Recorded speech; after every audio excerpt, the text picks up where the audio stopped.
George Tall, along with the indigenous people of Stronghold Table Camp, are active in fighting for their sovereignty amidst the current battle with the National Park Service of the United States at Stronghold Table Camp.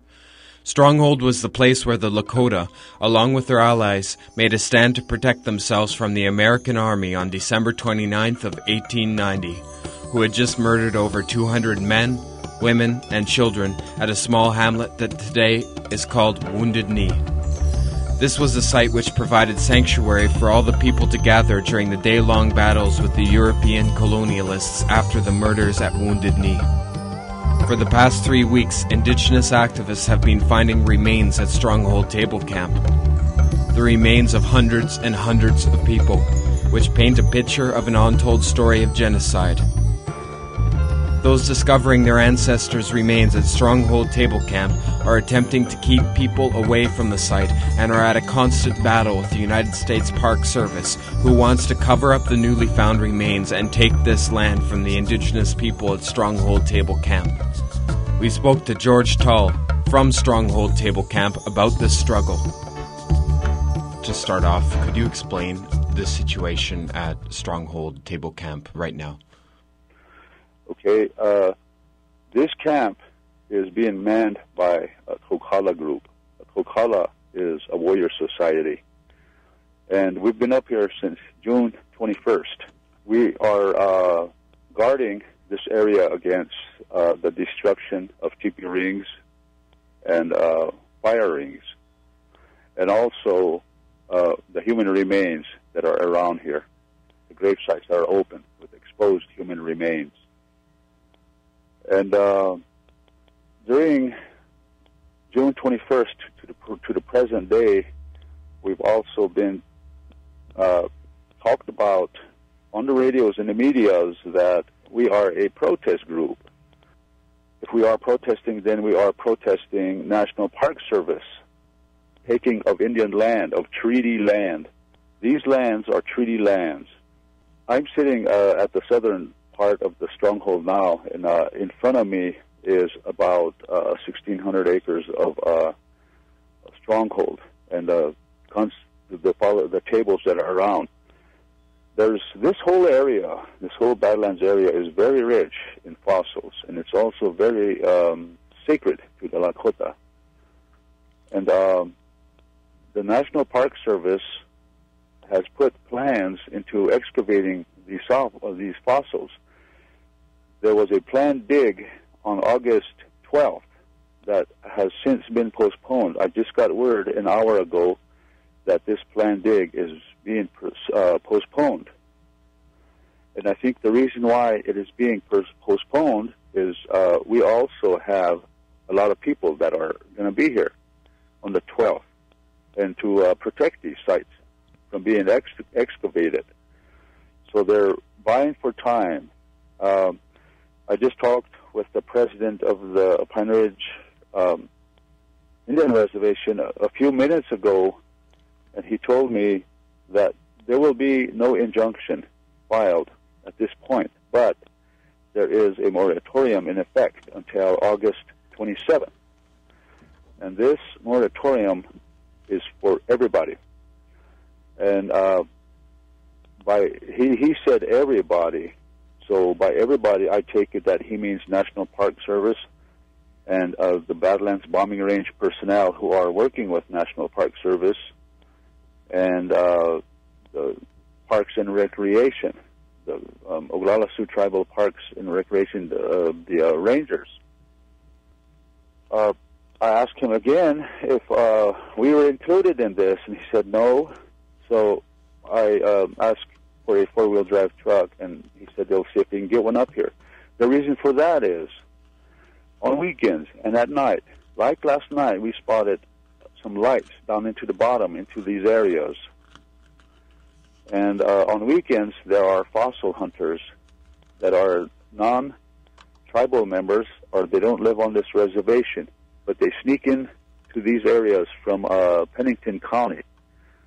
And Pennington County is the adjoining county that comes right on the north border of the stronghold and this whole south unit. And At this point, the Kokala group here, we cannot trust the National Park Service. And also we cannot trust our own tribe on what they tell us.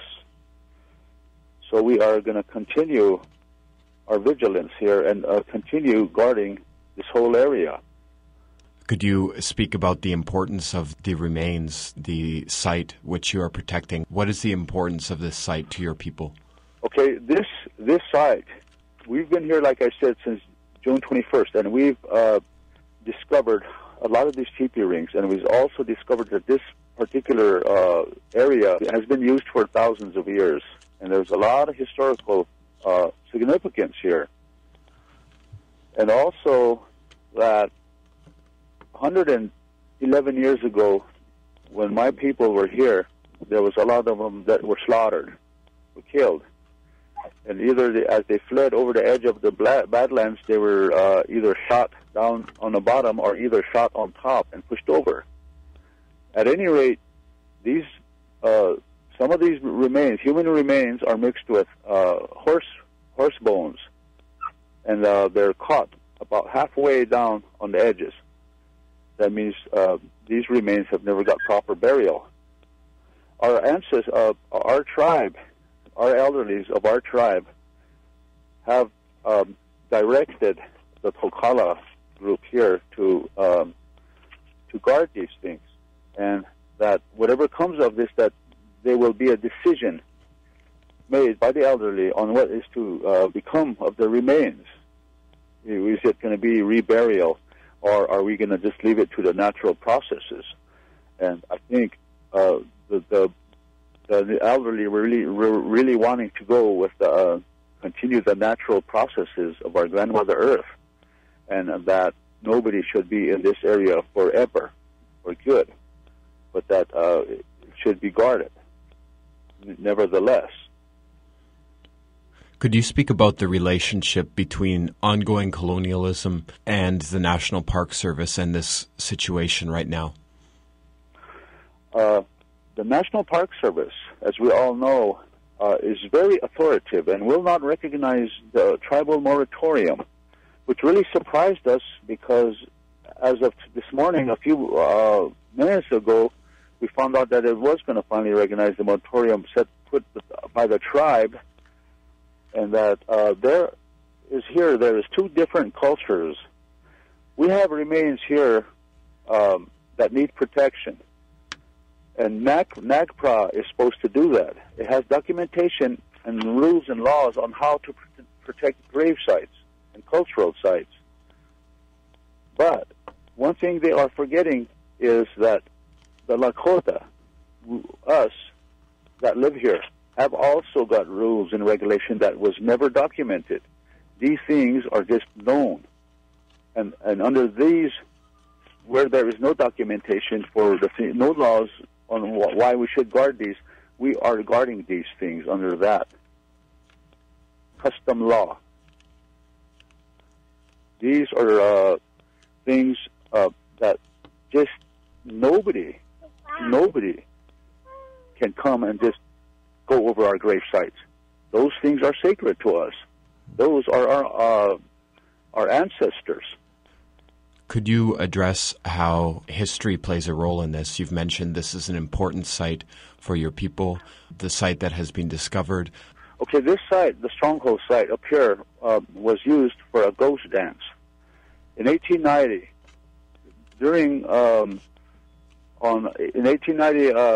December 29th, Bigfoot and his band were slaughtered, massacred at a small hamlet called Wounded Knee. Right after that battle, the 7th Cavalry continued the battle on into the Pine Ridge Agency area, which is around 18 miles away. And the fight continued north along the creeks for a few miles.